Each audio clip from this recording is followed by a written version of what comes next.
Gracias por continuar en sintonía con Despierta RD, ya rumbo a la parte, digamos, a la segunda parte del programa y recibimos en este momento a Bartolomé Pujals, hombre de muchos títulos, pero hoy viene como abogado ambientalista. Buen día, Mira, Bartolomé. Muy qué buenos bueno que lo días. aclaraste, fíjate. Hombre de muchos títulos, pero hoy viene abogado ambientalista. Muchísimo gusto, muchísimas gracias por la invitación. De verdad que nos sentimos muy orgullosos de tenerte aquí, sobre todo por lo que has representado en los últimos meses de la trayectoria política que te vimos, pero justamente en el plano ambiental. Hemos estado viendo una situación que se está dando en unos permisos otorgados para el desarrollo del Aeropuerto Internacional de Bávaro. Y queremos saber qué es lo que dicen los ambientalistas, y en este caso tú como abogado en esa materia, ¿qué es lo que está pasando? Mira, tú sabes que las transiciones gubernamentales se han prestado siempre para las medidas más estrambóticas.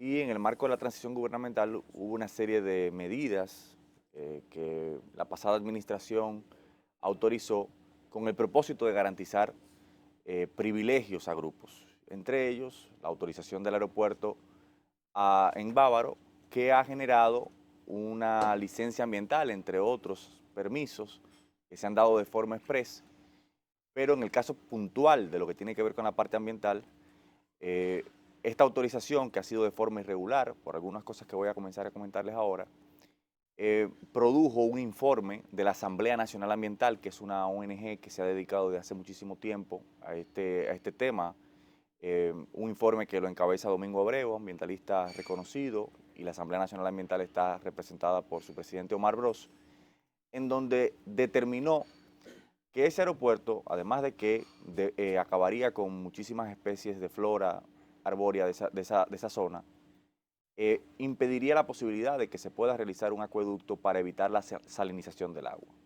Pero más allá del tema del fondo, una de las cosas que nosotros encontramos al recibir el apoderamiento de la Asamblea Nacional Ambiental es que, por ejemplo, este tipo de proyectos están categorizados por el reglamento y por la ley como proyectos categoría A, por su impacto y magnitud respecto al medio ambiente. Y los plazos, más o menos, para el trámite de autorización rondan en 190 días, es decir, 6 meses, 10 días. Este proceso fue autorizado en 17 días. Estamos hablando de un proyecto que tiene que ver con un aeropuerto internacional. No el año y tantos que ellos mencionaron. No, 17 días se tomó el trámite entre el depósito del estudio de impacto ambiental, que fue el día 22 de junio, retengan esa fecha, 22 de junio, lunes 22 de junio, y el día 24 de junio, es decir, 48 horas después, 2 días después, el Comité Técnico de Evaluación, en medio de la pandemia, se reúne y le da el visto bueno a ese informe de estudio ambiental. Realizan una, ¿Quién hace este informe medioambiental? una empresa contratada por el grupo. Se deposita y se supone que el Ministerio de Medio Ambiente debe revisarlo, someterlo a consulta, quien tenga algún tipo de objeción o observación, hacerla. Y para ello tiene que hacer una publicación en un periodo de circulación nacional, además de muchísimas otras vías para que la gente pueda enterarse, cosa que hizo el 25 de junio, 3 días después. Sin embargo, pasa que el día 5 de julio se perdieron las elecciones. Y el día 9, con el plazo abierto para que tanto tú como yo, los ambientalistas, la gente de esa zona pudiera hacer observaciones, se reúne el comité de validación y valida ese informe que el comité técnico había ya El mismo evaluado. día que se supone se debían hacer las observaciones. Todavía en ese momento quedaban 4 días disponibles.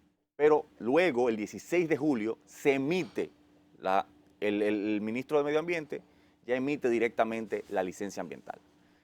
¿Qué es lo que estamos diciendo con esto? Bueno, de que primero, un proceso como este, en donde se supone que el procedimiento administrativo para lo que sirve es para que la gente pueda legitimar esa decisión, para que se puedan verificar y para que incluso informes, como ha hecho la Asamblea Nacional Ambiental, se pudieran haber aportado, que fueron hechos a posteriori.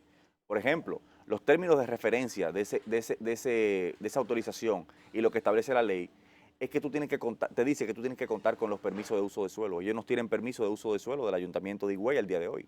Ni siquiera lo han sometido, según lo que ha dicho la directora de planeamiento urbano de ese aeropuerto, de ese ayuntamiento.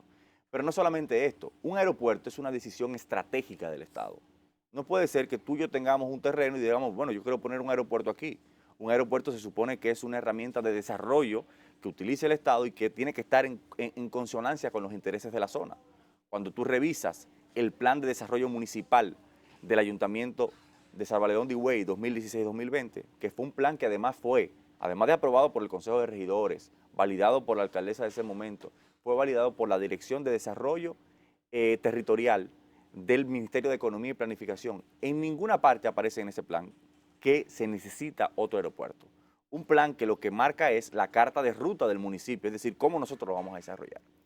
Pero claramente el propósito de autorizar esto no es pensando en el desarrollo, sino tratar de garantizar a un grupo concreto determinados beneficios. Sí, como aquí lo que está en juego, sobre todo la pasada administración, que con el ministro Ángel Esteves fue una de las administraciones más terribles para el medio ambiente. Por ejemplo, yo que estuve involucrado en el caso de Valle Nuevo, donde obtuvimos sentencias que condenaron al Ministerio de Medio Ambiente y al exministro Ángel Esteves, porque respetó el plan de manejo y de rescate de Valle Nuevo, permitiendo la agricultura ilegal, como ha pasado con el Parque Francisco Alberto Camaño de Ño, que hay permisos ilegales que permiten que buques estén ahí en el área del Parque Nacional. Es decir, una administración que se caracterizó por garantizar privilegios a grupos y afectar el medio ambiente. Entonces, aquí lo que está en juego es el patrimonio de todos los dominicanos, porque cuando se habla de nuestros recursos naturales, cuando se habla de la defensa del medio ambiente, no es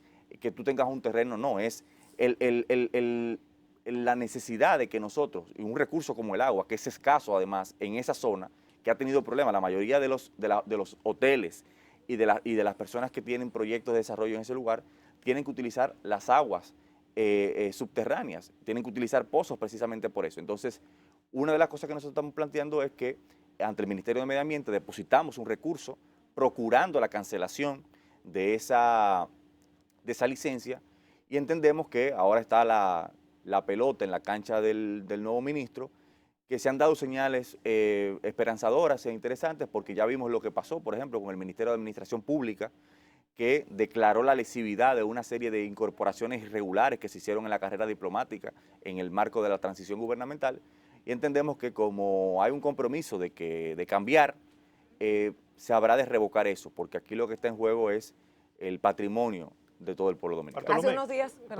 Hace unos días vimos que al parecer ya empezaron. Exacto. Hay unas imágenes que hay por ahí que al parecer ya empezaron. ¿Qué va a pasar? Porque si en este momento nosotros estamos hablando y ellos están talando, deforestando esa zona, ¿cómo ustedes operan? Y el hecho de que en principio nosotros entendíamos que era un conflicto de intereses por nombres poderosos hasta que llegó el informe de ANA, de la Asociación Nacional de Ambientalistas, y nos da todo lo que está en juego con esto. Y decíamos que era un conflicto de intereses porque lo que se dijo primero era la exoneración del pago de impuestos, y luego el comunicado que pone este grupo, el grupo Abrisa, diciendo que eso fue lo mismo que se le dio al de Punta Cana. O sea, cuando dijimos, pero lo que es igual no es ventaja, Exacto. entonces no pueden reclamar uno si el otro lo tiene, pero luego salió ese informe. Y ese informe cambia completamente el panorama, pero están ejecutando. ¿Qué va a pasar? Mira, nosotros circulamos una serie de fotos donde se ve claramente que han comenzado con los desbroces. Ellos primero negaron que habían iniciado los trabajos,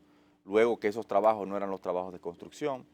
Sin embargo, cuando tú ves la licencia ambiental dice que los desbroces, es decir, quitar estos árboles y demás, tienen que contar con la autorización del Ministerio de Medio Ambiente, pero se consideran parte de la construcción. Porque cuando tú vas a hacer un proyecto, lo primero que tú haces es limpiar el terreno. Exacto. Incluso su mismo abogado, el día 13 de agosto, en una entrevista que dio en un programa de la Televisión Nacional, decía, frente a una pregunta que le hacía un periodista, de que si se habían detenido, y dijo que no, que esos trabajos han continuado. Claramente ellos lo han hecho, incluso no contando, reitero, con permiso de uso de suelo. No tienen el permiso de uso de suelo y aún así lo han hecho.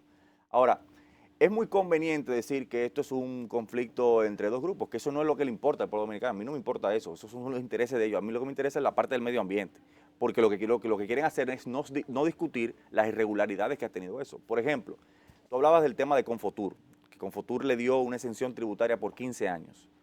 Esa resolución que se acoge a la ley de incentivos turísticos establece que el 16 de julio, cuando se expide la licencia, dentro de los documentos que valoró fue la licencia ambiental que se expidió ¿cuándo? El mismo 16 de julio.